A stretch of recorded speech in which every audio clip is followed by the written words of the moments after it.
السلام علیکم دوستو، welcome to my channel Sardar Haider story. دوستو کتاب کا نام ہے دی کنٹریکٹر یعنی کرائے کا فوجی، اور اس کا ترجمہ کیا ہے وسیم شیخ نے۔ دوستو آپ سب سے ایک ریکویسٹ ہے کہ اگر آپ کو یہ کتاب اچھی لگی اس ویڈیو کو لائک اور شیئر ضرور کریں اور میرے چینل کو سبسکرائب کریں۔ چیپٹر 8، امریکی سفارت خانہ اسلام آباد، 27 جنوری پہلا دن۔ کیمرون مینٹر اس وقت پاکستان میں امریکی سفیر تھے جس وقت یہ حادثہ ہوا۔ وہ کیریئر ڈپلومیٹ تھے اور وہ ISI کے ساتھ مل کر اس مسئلے کو حل کرنے کی اہمیت کو سمجھتے تھے جس سے میں دوچار تھا۔ پاکستان میں تعیناتی سے قبل وہ چیک جمہوریہ، پولینڈ، عراق اور سربیا میں خدمات انجام دے چکے تھے۔ کیمرون مینٹر اس واقعے سے اس وقت آگاہ ہوئے جب انہوں نے ایک پاکستانی نیوز چینل پر اس بارے میں نیوز دیکھی۔ سب سے پہلے ان کے پاس اس واقعے کے بارے میں جوابات سے زیادہ سوالات تھے، لیکن دو باتیں ان کے ذہن میں بڑی کلیئر تھی۔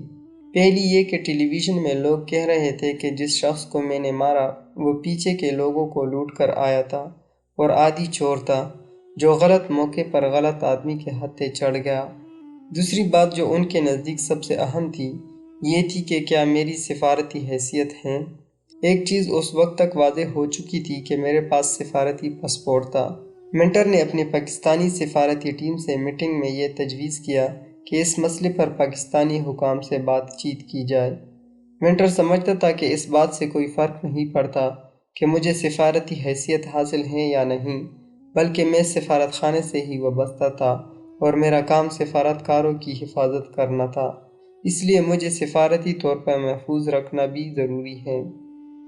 مینٹر نے اجلاس میں کہا کہ ہمیں پاکستانی حکام کے پاس جانا چاہیے اور انہیں کہنا چاہیے کہ یہ ہمارا آدمی ہے اور اسے فوری رہا کیا جائے۔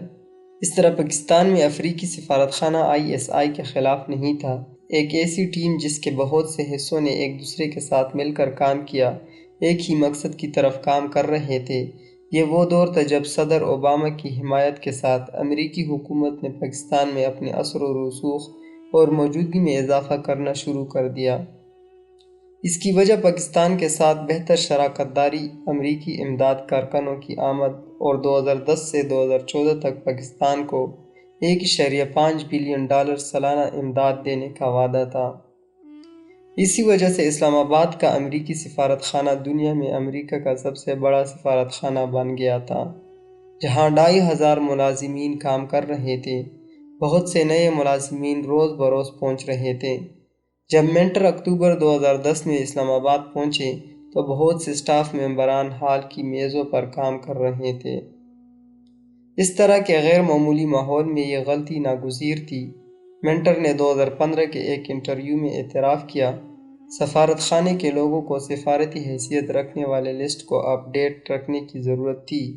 ہم نے کچھ چیزوں کو نظر انداز کیا، ہم وہاں مناسب کاغذی کارروائی نہیں کر سکے، ہم اپنا ریکارڈ بھی محفوظ نہیں رکھ سکے اور ہم تعلقات وسیع کرنے کے نازک دور میں پکڑے گئے۔ میرا نام ایک پرچی پر لکھ کر ریکارڈ میں شامل کیا گیا، یہ بڑی غلطی تھی۔